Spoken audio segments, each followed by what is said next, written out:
साथियों, सुंदरता के जितने प्रतिमान हो सकते हैं सब पर वो खरी थी। बल्कि उसके जो हम उम्र युवा थे वो उससे विवाह करने का सपना भी देखते थे।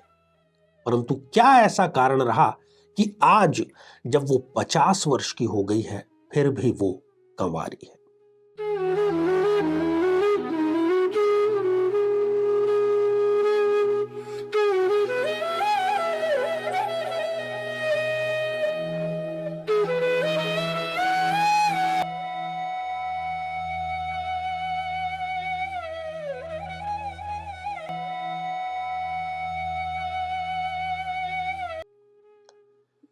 मेरे बहुत ही प्रिय और बेहद सम्मानित साथियों, हृदय की असीम गहराइयों से अभिनंदन, बहुत बहुत हार्दिक स्वागत। साथियों, कई बार कुदरत हमारे साथ में कुछ अजीब खेल खेलती है। वो हमारे लिए अजीब होते हैं परंतु कुदरत के लिए, ग्रहों के लिए, ज्योतिष के लिए अजीब नहीं होते। अजीब वो हमें इसलिए लगते हैं क्योंकि हम कुंडली कभी देखते नहीं, पता हमें ये चलता नहीं कि ऐसा होने वाला है। अभी मैंने आपसे जिक्र किया कि अप्रतिम सौंदर्य की मालिक थी वो कन्या, और आज जब वो 50 वर्ष की हो चुकी है फिर भी उसका विवाह संपन्न नहीं हुआ। क्या कारण है, आइए जानने का प्रयास करते हैं।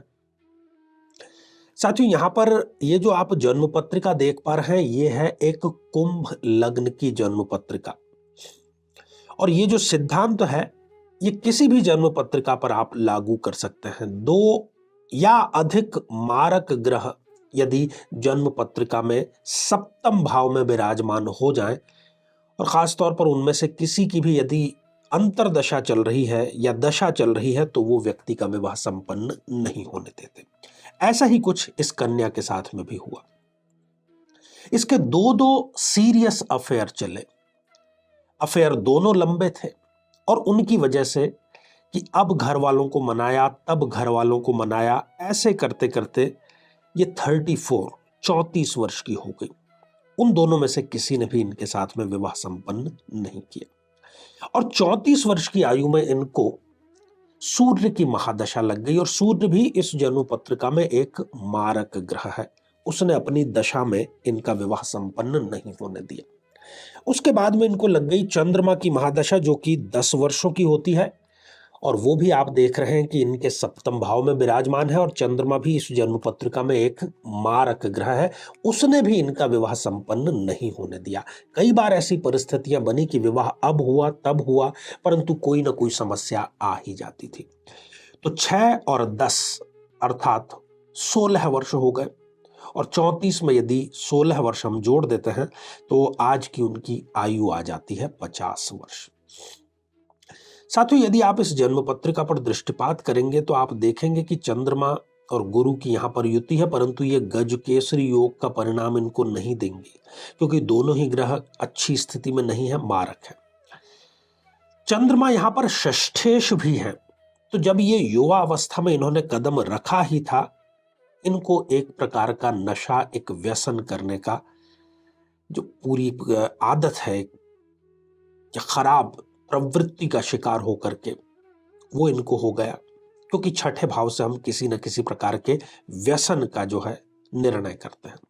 इनके जो तेवर हैं, हालांकि गुरु और चंद्रमा सप्तम भाव में थे तो बगावती तेवर इनके कर दिए। किसी भी मुद्दे पर इनकी अपने घर वालों से सहमति नहीं हो पाती थी, और खास तौर पर इनको अपने रूप का, चंद्रमा रूप का भी कारक है, उसका जबरदस्त घमंड था। गुरु इस जन्म पत्रिका में लाभेश भी है, अर्थात वो लाभ और आय के भाव का भी मालिक है। तो स्वयं ये कमाने लगी, और एक तो पहले से रूप का घमंड था, फिर अपने उस कमाने का भी इनको घमंड हो गया। तो कई बार जो रिश्ते आए वो इन्होंने इसलिए दरकिनार कर दिए कि ये तो मुझसे भी कम कमाता है। फिर गुरु इस जन्म पत्रिका में धनेश भी है, उससे संबंधित भी रोड़ा इनके शादी में आया। इनकी जो पैतृक संपत्ति है वो बहुत अधिक थी, और ये दो बहनें ही हैं। तो इनके घर में एक मुद्दा ये भी था कि जिससे विवाह करेंगे वो फिर हमारी पैतृक संपत्ति पर अधिकार करना चाहेगा। तो कई रिश्ते इन्होंने इस मुद्दे को लेकर के भी टरकाए या अस्वीकार किया उनको। गुरु की जो 9वीं दृष्टि है वो तृतीय भाव पर पड़ रही है, तो ये महत्वाकांक्षी नहीं, अति महत्वाकांक्षी थी। गाड़ी चाहिए तो वो 1 करोड़ रुपए वाली चाहिए, विदेश यात्रा चाहिए तो वो यूएस यूके वहां की चाहिए, मतलब हर एक क्षेत्र में अति महत्वाकांक्षा की ये शिकार थी। तो ये जो सारी स्थितियां हैं, इन सारी स्थितियों के चलते और गलत दशाओं के चलते इनका विवाह संपन्न नहीं हो पाया।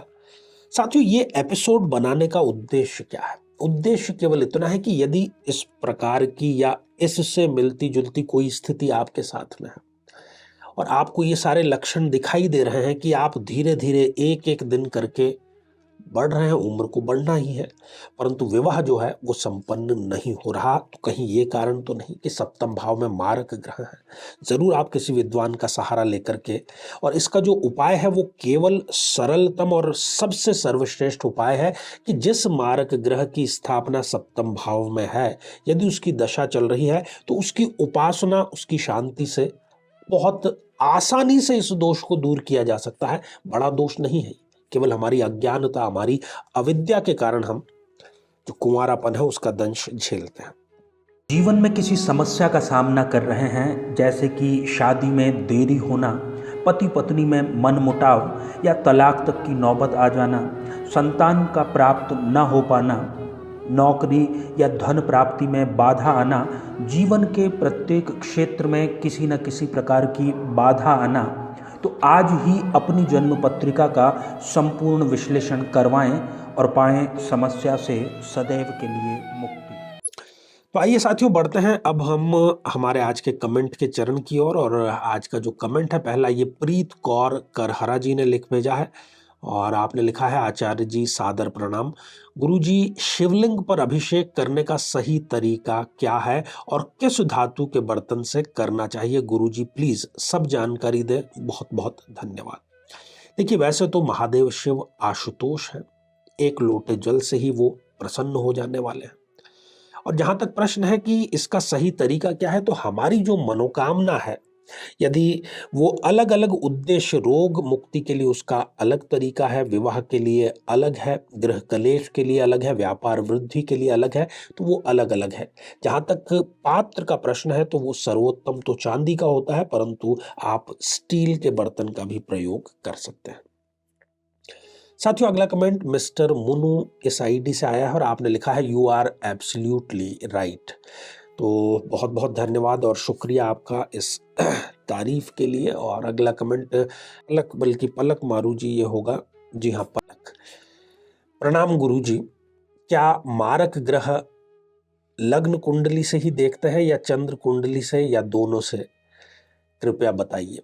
देखिए, मारक ग्रह लग्न कुंडली से ही देखना होगा, क्योंकि लग्न कुंडली हमारे संपूर्ण व्यक्तित्व, संपूर्ण जीवन से संबंधित है। बाकी जितनी भी कुंडलियां हैं वो किसी विशेष उद्देश्य के लिए बनाई जाती है, जैसे नवमांश है तो वो हमारे दाम्पत्य जीवन के उद्देश्य के लिए बनाई जाती है, इसलिए इसका निर्धारण लक्ष्य जो है लग्न से ही हमें करना चाहिए। तो साथियों, आज के लिए केवल इतना ही, और इसी मंगल कामना के साथ में कि आप सभी स्वस्थ, समृद्ध और शांतिपूर्वक जीवन व्यतीत करें। नमस्कार।